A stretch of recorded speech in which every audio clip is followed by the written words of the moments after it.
In this video, we will be discussing heat stroke, a serious condition nowadays. So, in this video, you will learn about what is heat stroke, its symptoms, who is at risk, diagnostic evaluation, what first aid can help, and management of heat stroke, the lifestyle and home remedies in case of heat stroke, and its prevention. First of all, I will tell you what is heat stroke. Heat stroke is a condition caused by your body overheating, usually as a result of prolonged exposure to or physical exertion in high temperatures.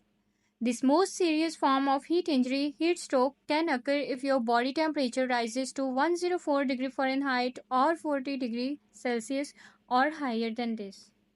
Basically ये वो हालत है जब जिस्म अपना दर्जा हरारत control करने में नाकाम हो जाता है, जिसके नतीजे में इसमें तेज़ी से इजाफा होता है। अब हीट स्ट्रोक की अलामात क्या हैं? हीट क्रैम्प्स मतलब पट्ठों में अचानक तेज़ दर्द महसूस होना। हीट रैशेस मतलब जिस्म पर निशान बनना शुरू हो जाना।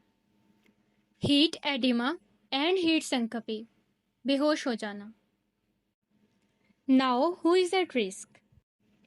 एल्डरली पीपल, मोस्टली बुजुर्ग लोग जो घुटन वाली जगह पर रहते हैं या पहले से किसी मोजी मर्ज का शिकार होते हैं, तो वो ज़्यादा गर्मी बर्दाश्त नहीं कर पाते। नेक्स्ट, चिल्ड्रन है मोस्टली अफेक्टेड, एथलीट्स अफेक्ट होते हैं। Military and outdoor workers, mostly जो कंस्ट्रक्शन वर्कर्स होते हैं तो वो बहुत देर धूप में काम करते हैं, तो दे आर मोस्टली अफेक्टेड। अब आपको कैसे मालूम होगा कि किसी को हीट स्ट्रोक हुआ है?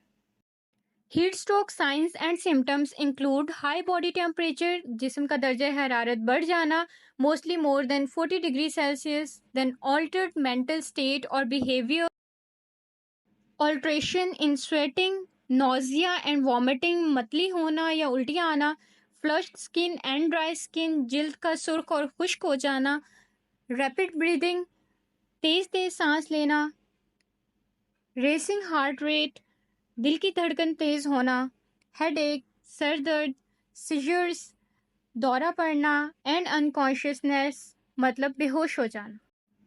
Now the first aid treatment includes the shifting of the patient to the cooler environment, मतलब हम उसको ठंडी जगह पर ले जाएंगे, उसको पेशेंट को ठंडी जगह पर शिफ्ट करेंगे। They reduce the clothing, place wet towels over the skin using oscillating fans to increase convective heat loss. इस तरह से पेशेंट का जो दर्जा हरारत है वो कम होना शुरू हो जाएगा। मेडिकेशंस का जो है इसमें इतना ज़्यादा रोल नहीं है, जस्ट हम इसमें सिम्टोमेटिक ट्रीटमेंट देते हैं। लाइक मसल रिलैक्सेंट्स हो गए, हम बेंजोडाइज़ेपिन्स दे देते हैं, न्यूरोलेप्टिक एजेंट्स दे देते हैं। डेंट्रोलिन भी इनफेक्टिव प्रूव हुई है इस केस में, एंड एंटीपायरेटिक्स का भी ऐसा इसमें कोई रोल नहीं है। जब कोर बॉडी टेम्परेचर जो है वो 38 डिग्री सेल्सियस से कम हो जाएगा तो हम कूलिंग को स्टॉप कर देंगे। Next, lifestyle and home remedies आ जाती हैं। So first of all, take a cool shower और bath if you are outdoors and not near shelter. Soaking in a cool pond और stream can help bring your temperature down. So आप cool shower लें, rehydrate करें खुद को, drink plenty of fluids also because you lose salt through sweating. You can replenish salt and water with some sports drinks. अब next है कि heat stroke से कैसे बचा जाए। जब भी बाहर दर्जा हरारत ज़्यादा हो तो आप इंडोर रहें, आउटडोर को अवॉइड करें। बेस्ट है कि आप एयर कंडीशन इन्वायरमेंट में रहें, लाइट वेट पहने, सनस्क्रीन यूज़ करें, मोस्टली जिसका SPF 30 हो या 30 से ज़्यादा हो।